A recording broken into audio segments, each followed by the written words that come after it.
பல்லுயிர் பெருக்கத்தில் பட்டாம்பூச்சிக்கு முக்கிய பங்கு இருக்கிறது. பல வண்ணங்களில் நம்மை பரவசப்படுத்தும் வண்ணத்து பூச்சிகள் தாவரங்களில் மகரந்த சேர்க்கை நடைபெற காரணமாக இருக்கின்றன. பறவைகளுக்கு உணவாகும் அவை உணவுச் சங்கிலியிலும் முக்கிய இடம் பிடிக்கின்றன. இந்நிலையில் பருவநிலை மாற்றத்தால் பட்டாம்பூச்சிகளின் இனப்பெருக்கத்தில் பாதிப்பு ஏற்பட்டிருப்பதால் இயற்கை சமநிலையிலும் பாதிப்பு ஏற்பட்டுள்ளதாக கூறப்படுகிறது. இப்போ நம்ம களை செடின்னு நம்ம நிறைய பிடுங்கி போடுறதுல பட்டாம்பூச்சியினுடைய உயிர் அதில் அடங்கியிருக்குன்னு நிறைய பேருக்கு தெரியாது.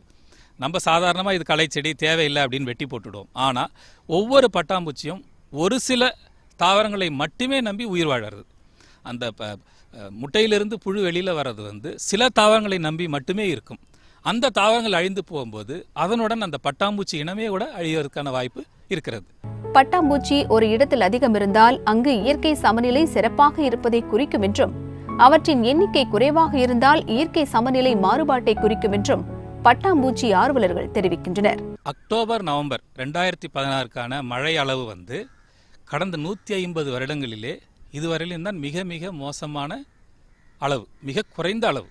இந்த 150 வருடங்களில் இந்த ஸ்டாட்டிஸ்டிக்ஸ் வந்திருக்குது, இப்போ இன்டர்நெட்டில் வந்திருக்குது, இது எல்லாருமே கூட பார்க்கலாம். அப்போ இதையும் பட்டாம்பூச்சிகள் அளவு குறைவு, பட்டாம்பூச்சியினுடைய இடப்பெயர்ச்சி நடக்கலை, இதை கனெக்ட் பண்ணி பார்க்கும்போது நமக்கு கிடைக்கிற முதல் தகவல் பட்டாம்பூச்சிகள் நம்மளுடைய பருவ சூழ்நிலையை சரியாக நமக்கு விளக்கி சொல்லுது.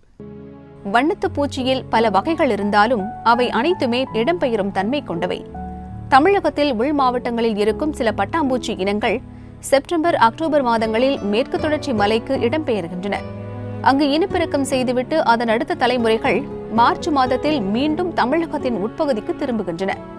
தற்போது சில ஆண்டுகளாக பட்டாம்பூச்சிகள் இடப்பெயர்ச்சி வெகுவாக குறைந்துள்ளதாக பட்டாம்பூச்சி ஆர்வலர்கள் தெரிவிக்கின்றனர். காலநிலை மாற்றம், பூச்சிக்கொல்லி மருந்துகள் மற்றும் தமிழகத்தின் பாரம்பரிய செடி வகைகள் குறைந்து வருவது காரணமாக இருக்கிறது. வண்ணத்து பூச்சிகளை பொறுத்த வரைக்கும் இப்போ கொஞ்சம் குறைச்சிட்டு வருது. என்னென்னா நிறைய எக்ஸாட்டிக் பிளான்ஸ் வந்துருச்சு, கெமிக்கல்ஸ்லாம் வந்துருச்சு. வண்ணத்து பூச்சிகளை காப்பாற்றணுன்னா 2 முக்கியமான விஷயங்கள் இருக்குது. ஒன்று ஹோஸ்ட் பிளான்ட்னு சொல்லுவோம். அதாவது வண்ணத்து பூச்சிகள், அந்த பெண் வண்ணத்து பூச்சிகள் முட்டையிட்டு அந்த முட்டையிலிருந்து வரும் புழுவானது அந்த இலைகளை சாப்பிடணும். ஒரு வண்ணத்து பூச்சிக்கும் ஒரு சில ஹோஸ்ட் பிளான்ட்னு சொல்லுவோம். அதுதான் அந்த வண்ணத்து பூச்சி வகை அங்கே தான் போய் முட்டையிடும். அந்த செடிகள் வைக்கணும். அதே மாதிரி வண்ணத்து பூச்சிகள், பெரிய வண்ணத்து பூச்சிகள், அதாவது புழுவிலிருந்து வந்ததுக்கப்புறம் அந்த வண்ணத்து பூச்சிகள் பெரும்பாலும் இந்த நெக்டர் ஃப்ளவர்ஸ்ன்னு சொல்லுவோம். இந்த தேன் கொடுக்கக்கூடிய பூ இனங்களை கொண்ட பூ வகைகள் கொண்ட செடிகளை வைக்கணும். சில வகை பட்டாம்பூச்சி இனங்கள் குறிப்பிட்ட தாவரங்களில் மட்டுமே முட்டையிடும். பட்டாம்பூச்சி இனத்தை பெருக்க அதுபோன்ற பாரம்பரிய தாவரங்களை அதிகம் வளர்க்க வேண்டியது அவசியம். பட்டாம்பூச்சியை பார்த்து ரசிக்க மட்டும் செய்யாமல் அவற்றை அழியாமல் காப்பாற்றினால் இயற்கை சமநிலையையும் நம்மால் பாதுகாக்க முடியும்.